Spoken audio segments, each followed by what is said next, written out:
GameMinder Report, your weekly source of upcoming gaming news and information. I'm Jeremy, and this week we are starting a new series here at the Report, the GameMinder Interview. In this series, we're going to be talking with various figures in the broader gaming community, covering topics that we find interesting and think you will too. So without further ado, let's kick it off. If you are a gamer or a fan of independently produced internet video, you probably know about Red vs. Blue. But the company behind these videos, Rooster Teeth, is about much more than simple machinima. Now in its 10th season, yes, Gus? 10 Just wrapped number 10. Mm-hmm. Amazing. Red vs. Blue is the cornerstone of what is rapidly becoming a media empire, if you will, with reviews, videos, gaming how-to guides, community sites, and now gaming conferences. 2012 saw several new conferences popping up, like the Escapist Expo in North Carolina, as well as the announcement of PAX Australia coming in 2013. But down in Austin, this past July, we, GameMinder, attended and sponsored RTX, the Rooster Teeth Expo. One of the masterminds behind Rooster Teeth and today's guest and my friend is Gus Sorola. What's going on, Gus? Howdy. Not much. Just hanging out. How are things down in Austin these days? It's busy, man. It's real busy. Yeah. Got a lot of stuff going on, but that's good. I'm always so grateful when we're busy. That's awesome. That's awesome. How's the weather down there? It's a little chilly right now. I'm wearing this is like the second day this year so far. I've gotten to wear a little jacket. Define chilly, if you will. It's like 50, I think, mid-50s. Okay. 30 in Cleveland right now. Oh, man, I do not envy you. I do not envy that. Yeah, I'm not a fan of Cleveland, but and I will say, especially compared to what Austin was like when we came down to RTX, it was in the 90s and creeping up over 100, I think, one day. Mm-hmm. So I understand why 50 feels chilly for you. Absolutely. Okay, so RTX actually started in 2011 with a smallish gathering of local fans, yes? Yeah, And then, so what made you think, you know what, let's go big or go home come 2012? Well, we had always wanted, even since the early days of Rooster Teeth, we had always wanted to run our own event and do our own convention. And back then, our idea was to call it .comcon, because we thought that was really funny. So, eventually we freed up enough time to where we thought, well, let's have a small test event. And let's see if we did throw an event, if anybody would show up. And way more people than we expected showed up. So we thought, I think demand. I believe I read that you had planned on selling about 600 tickets and you ended up selling 1,000 in like a couple hours or something like that? The first year we planned on selling 250. But the system broke and we ended up selling 650. Okay. We essentially everything we had planned we had to scrap and redo, which was a huge pain in the ass. Right. Interesting. Okay, so now obviously in the gaming sort of conference space, we've got PAX, which is sort of the 500-pound gorilla these days. But RTX is a little different. It's not really necessarily a gaming expo. It's got some other kind of things going on now. So why don't you tell me a little bit about what your sort of overarching thoughts are regarding what you want RTX to be? So we bill it as the intersection, or where gaming and internet culture meet, or the intersection of gaming and internet culture, which is essentially what Rooster Teeth is. We're very, we love the gaming industry, but we're also very invested in online culture and internet content creation. So we thought, if we're going to make an event and we're going to be passionate about it, let's make something that we really embrace and we're really all about. And that seemed like the perfect fit for us. Yeah, and I will say, having obviously attended, it seems like you've got a pretty good mix. There's obviously a lot of people who love gaming, but there's also there was a real interesting contingent of sort of internet celebrities and the fans of those internet celebrities. And sometimes when you get that type of a group together, you get people who are sort of starstruck and other people who are kind of high on themselves. And there really wasn't any of that at RTX. Yeah, it was all very communal. Yeah, and that's our ultimate goal. We're big champions of our community website, and we're big champions of online community. I think we are. So we thought it was a good fit to try to get people who were fans and community members all together. Not necessarily fans of all the same thing, but they could have their selection and pick and choose. Sure. Now, specifically regarding that. You obviously have become sort of an internet celebrity. Some people will probably remember the very first sort of I'm a Mac gaming commercial that you did. And since then, that's how many years ago now? 10. God. It was 10 years ago this past August, yeah. Well, there you go. Well, happy anniversary. Thank you. So how has that affected your sort of day-to-day life? I mean, I have to assume that Rooster Teeth is your full-time job these days, yes? Absolutely. And how did it become that? Well, I was really lucky because I was a loser I still am a loser, but I was even more of a loser when we started Rooster Teeth. Okay. I had quit my job and was living with my parents. So we started doing this Rooster Teeth thing on the side, and I already didn't have a job, and I wasn't paying rent or anything. So I was like, oh, fuck it, I'll just do this full time. Like, this will be my job. So since I didn't have anything going on and I was a big loser, I was able to jump into this right away. It's good sometimes to be a loser. It paid off. When you've got nothing to lose, you can take certain risks that other people might not. Yeah, no matter what happened, everything was a step up from where I was. So yeah. Interesting. All right, so obviously, we were there, and I saw exactly how stressed out you were when you were putting on RTX 2012. What sorts of things did you learn doing that big conference the first time that you're going to sort of apply to how you handle 2013? We learned a lot. The biggest thing you learn is exactly what, in our case, 4,500 people actually look like and how much space that number of people occupy. So we learned a lot as far as queue management and how many people you can fit into a room physically before the walls burst. Right. So we're doing a lot to try to alleviate congestion next year. We have some pretty good ideas and ways to do that. I also learned that I need to be a lot better about delegating responsibilities because I don't think I really slept the entire time. I can absolutely relate to that. As the sort of head guy over here, doing GAME.minder, I always feel like if I'm not doing it, it's not going to get done. Yeah. And you have to trust people to do it, especially when you start doing things on this kind of scale. Yeah, if with me, I'm always concerned that it's not going to get done or it's going to get done wrong. And so I need to. That's a failing on my end.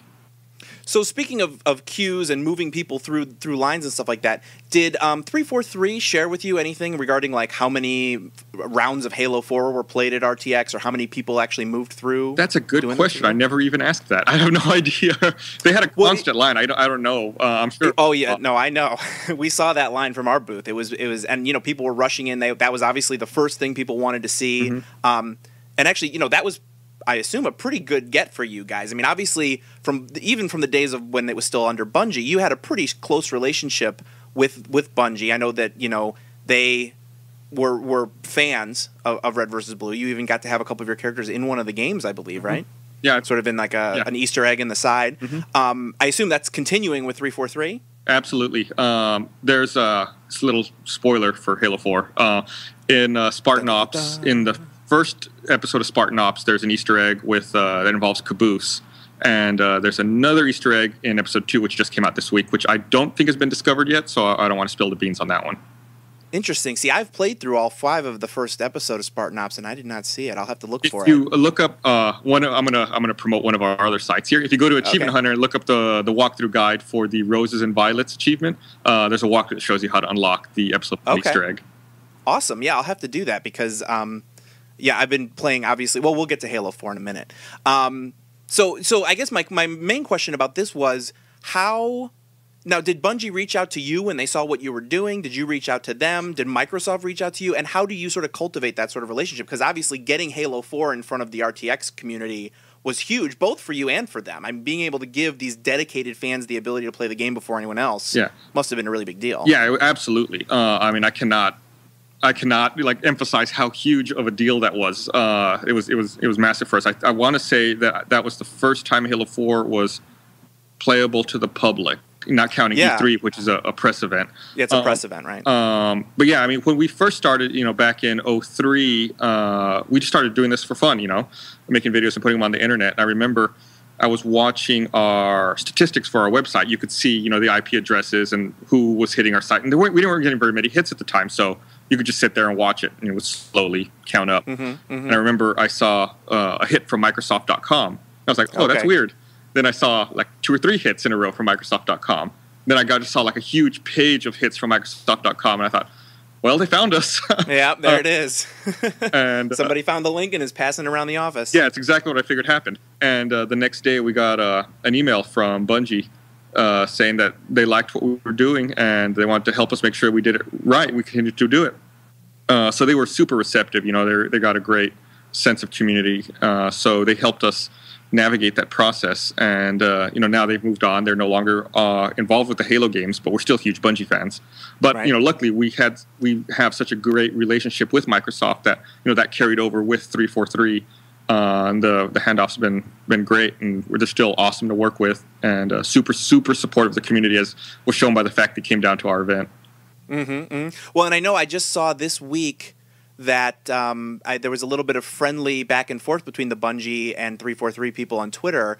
That it seems as though it's very clear to the gaming community at large that Bungie is not bitter about their child moving off to a new home, and they're pretty happy with where it's going, and they're really enjoying the fact that this mythology is still growing. Yeah, and I think 343 has done an awesome job with the franchise, and I think it's nice to see people being friendly with each other. I think we're used to the world, especially this time of year. We're used to a lot of politics and a lot of bickering, so it's really awesome to see everyone getting along so well.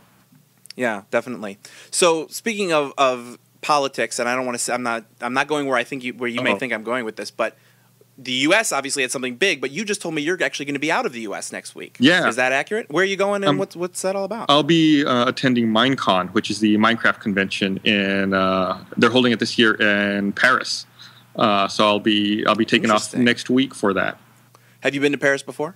No, I've been on a train through France, but I've never actually set foot in France or in Paris. Okay, I backpacked through there in my younger days, and it's a fun place to be. It's good. Try and learn at least a couple French words, or else they're going to think you're a dirty American. Minecon is going to be held at Disneyland Paris, so I don't think I'll have too much trouble. Because I can get in the cab from the airport to Disneyland, and then in the cab from Disneyland back to the airport. I'll be okay. I understand.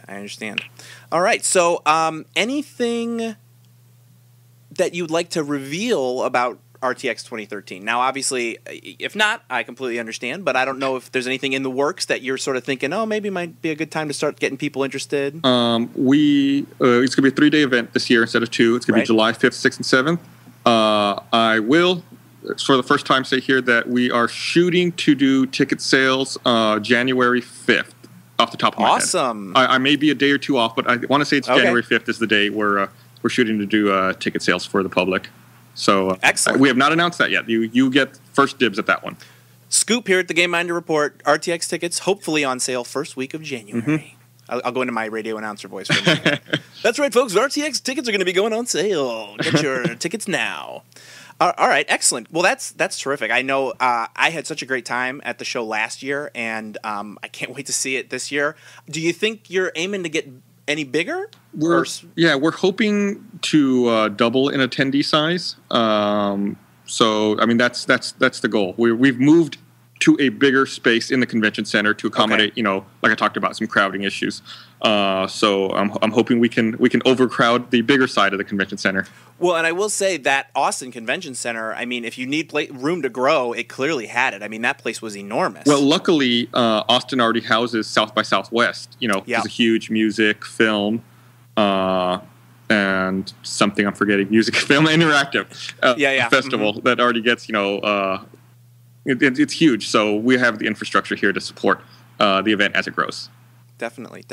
Now, in terms of attendance, I know obviously the first year it was probably almost all exclusively people from the Austin area, and I know that in 2012 it was probably pretty heavily local. But I know obviously I'm not local to Austin. Did you ever get a breakdown in terms of how many people actually traveled and how far people traveled from? Yeah, believe it or not, I have a map. Nice. That shows me like where the people's delivery and billing addresses were, and there were not as many local people as you would think. It was a lot of people actually traveled and came down for it. We had a couple of people come from Australia. I want to say, off the top of my head, I want to say like 15 people from Australia. Cool. A couple of people from New Zealand. The most seemingly remote ticket sale was in Kuwait. Wow. But yeah, we had people from all over the world. But definitely heavy center part of the United States, like Texas, Illinois, a lot of people from Chicago. Well, I'll tell you, that Kuwait address is actually probably not so surprising because I know that in GameMinder, when people sign up, we've seen a number of email addresses in Arabic that have come from that region based on IP address. So I know that there is I don't know, I'm guessing probably Dubai, in that, sort of some of those areas, Dubai as well as areas in the Middle East and what have you that are heavily into the sort of Western gaming world. And I know we get requests for games to be listed in GameMinder with Arabic translation. We haven't gotten that far yet, but stay tuned because there's some interesting things coming in GameMinder 2.6 in the next couple of weeks. All right, so final question for you. Halo 4, great Halo game or greatest Halo game? You put me on the spot here. It's no-brainer. It's a great game. Greatest. I'm trying to think here. And now, granted, it's only been out for, what, a week? Yeah. So, we may not know the answer to this question just yet. I don't know. That's like, people always say picking your favorite child. Yeah. Even though I didn't work on the games, I feel like I have such a strong attachment to all of them. If it's not greatest, it's one of the greatest. Mm-hmm. I'll say that. Okay. Yeah, I will say my impression so far, I really like the feel of the weapons. They've gotten a bit chunkier. And I really, like, when I fire the sniper rifle, the new sniper rifle, I fire the sniper rifle. And I feel like it feels like it's a killing machine in a way that it hasn't felt like probably since the first Halo, to me. Yeah. I don't know that, I don't know if it's the best yet because I haven't played through the whole campaign and all the rest of it yet, but it's definitely getting there. Yeah, the campaign, I finally finished it this past week, and I was really embarrassed because I had a busy several nights this week with we do our podcast in the evenings, and we had to go to midnight launch. I didn't get to actually start playing the campaign, I think, until Thursday after the game came out. But I finally got to finish the campaign, really enjoyed it. So I've been jumping into multiplayer lately. Yeah, I've been trying to level up. I really want to unlock some new armors because everybody's wearing all the same armors when they're in the early stages. So I'm trying to get myself leveled up so I can unlock some of that stuff. Yeah, absolutely. Favorite new weapon? New weapon. I like the scatter shot quite a bit. Mainly because I have to be, it's a shotgun style weapon, and when you're close to something, it's hard to miss. So I like weapons like that. Yeah. And it's not a new weapon necessarily, but I like the BR a lot.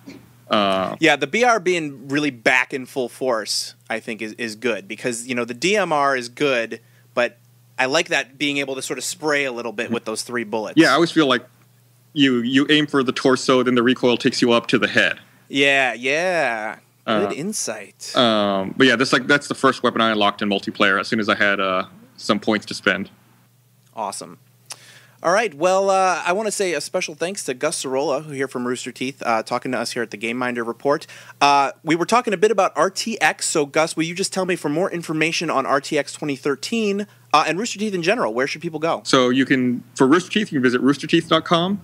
And RTX, you can visit rtxevent.com. All right, and all that stuff will be in the show notes. So to view the show notes for this episode or to get more episodes of the show, don't forget to visit GameMinderReport.com/interview/1.